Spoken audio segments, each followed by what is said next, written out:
beeku dammoo ani namicha kaleessuma argelleen ani ustaaza ta'uu isaas hin beeku garuu ani asitti amantaan ani arrabse sin jiru dammoo waa'ee amantaa soo yoon hin barbaanne maftii inaasoo mallee sobdi ati ragaa viidiyoo ni qabda kaisa hojjaasu viidiyoo sabboontu ishii micayyoo porofaayilii haadha faatee godhatte san ishii jala jira yaa micoo atis dhiini akkuma kiyyasimee hino dhufe akkuma balennaa dhufe deebisee natti ergate nan kana sale deebisee natti ergate jechuudha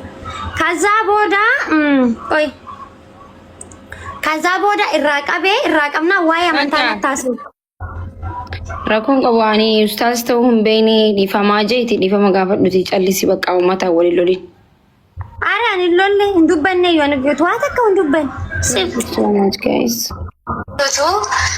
mucayyoon biiftuu amtakka tina jirtu daratiin affaatanii jiraattu nuti miskiin rabbi kun garuu halkanii guyyaa arrafama daratiin affee hin jiraattu daratii koo qabee waaqayyoof sagadee jiraadha dhugaa rabbi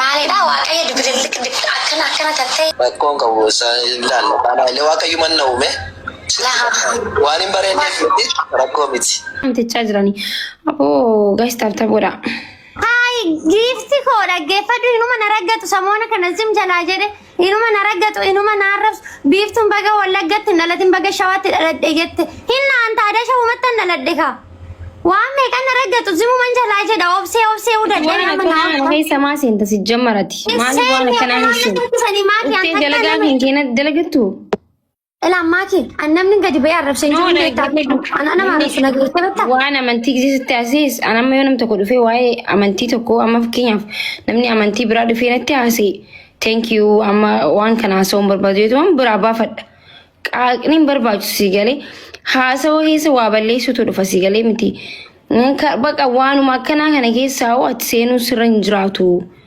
bakka callisu si waan kana maal gootaati teesseetuma haasa'uu barbaachise bakka ati harkite seensiste bakka jechuun barbaade miti hin taane mi soorii bakka waan kana haasa'uu barbaadu ani nama geema taphatu akkinuma nama hojiiti waan akkanaa keessa hin jiru soorii jettuma bahuudha si galee yoo dhiifama gaafattee illee nama sirra guddaati ustaazaa rakkoon qabu dhiifamni si kabachiisa malee sin tuffachiisu jechuudha ati ka gaafattu uummata koomantii osoo hin ta'in isaanumatti ergattee dheengadda ani akkas itti ergadhuti viidiyoo akkas yoo na aartan akkas dhiifamaa jeeti dhiifama gaafadhu warra koomantii dhisoorri koomantii aslan gizee fedhessi arrabsaa gizee fedhessi faarsaa jechuudha kasitti aaree isaa waan ta'eef dhiifama gaafadhu isa biitti ergadhuti.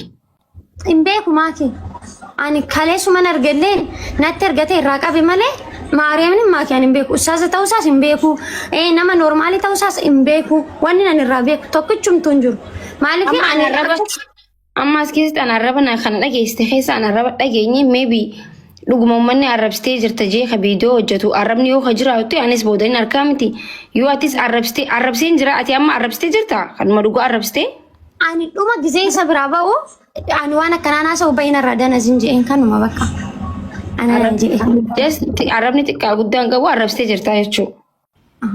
Danas bakka hin jedhe sanatti amma laal inni ni beektaa tokkoof amma osuma abbaa amantiitillee amantii biraatillee tahee yoo inni si arrabsu ta'e ofirraa arrabsuun mirga qabda ani abbuma fedhellee ta'u maaliif jennaan ifiifuu si arrabsee sitti bu'ee taanaan nam tokko nama arrabni xiqqaatudha si galee si arrabsi taana ofirraa deebisu seerri kamuu sina garuu lafaa kaatee nama guddaa osoo sitti hin dubbatiin waan biraa osoo haasa'u jiru lafaa kaatee arraba yoo arrabsite sun badiin teeti waan ta'eef uummata si galee uummatni miti amma ustaazni amma ati nama arrabsu miti wallaahi inni kuni nama barsiisaadha nama barsiisaa.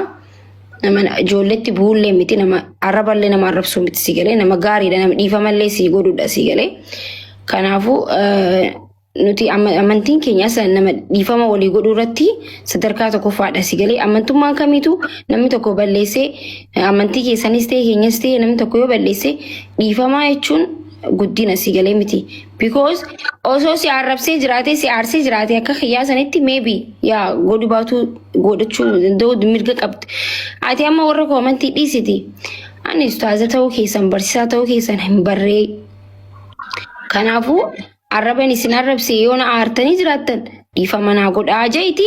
Dhiifama gaafadhuuti ofirraa fixii kana booda waan akkanaa kana keessa seeniin namni fedhe waan biraa waan fedhe sitti haasees ati kana wannummaan qaaqxuuf wannummaan haasoytuuf hin jiru.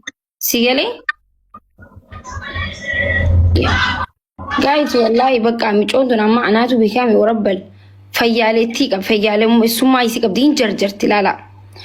Jarjar wanti jarjartu kun waa balleessa gisee hunda gisee jarjartu waa balleessaa deemta sigalee. Amma bakka isiin jarjara qabdi. Dhugaa miti kun akkasii wallahi na amana. Hedduu waan jarjartuuf joollummaan isitti jirti bakka na harkaas akkas ni qabdi.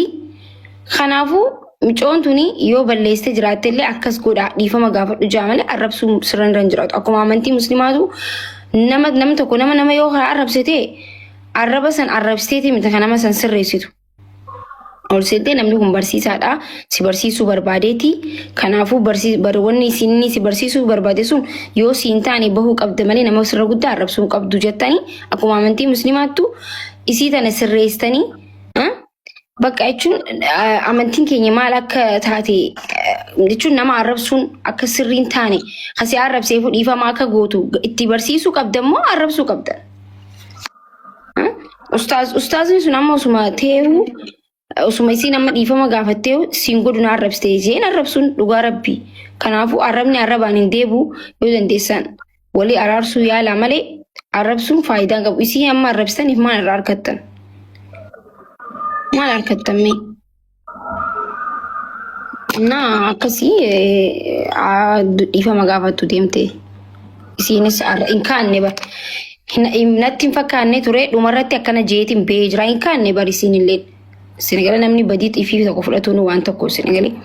Kanaafuu dubbii asumarratti xumuraa guyyaanis iida. Warri kun gomantii hawaa oowwistanii oowwisuun bareedaa miti. Dhiisaanii micootana.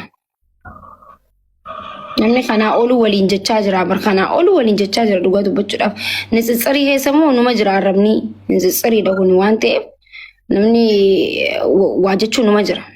Senegalee barsiisaa waa gisee barsiisu waa jechaamuun numa jira laalaa jirraa mi'ustaatu suufaa biratti beekamu hundattuu laalaa jirraa garuu akka biiftuu akka intala Oromoo tokkotti akka isii jaalannu tokkotti yaa warri amantii musliimaa hordofnu hundi itti aaruu dandeenya. Waan isii kabajnuuf waan isii jaalannuuf garuu gisee isii jaalannuu fi isii kabajnu kan ammoo akka ilmoo teenya gaafa laallu immoo wanti kun sirriin goone yaa biiftuu bikitan dogongora ta'ee jirtaa inni isii gorsine kararraa isii maqsuu qabna malee isii arrabsine ta'uu qabu.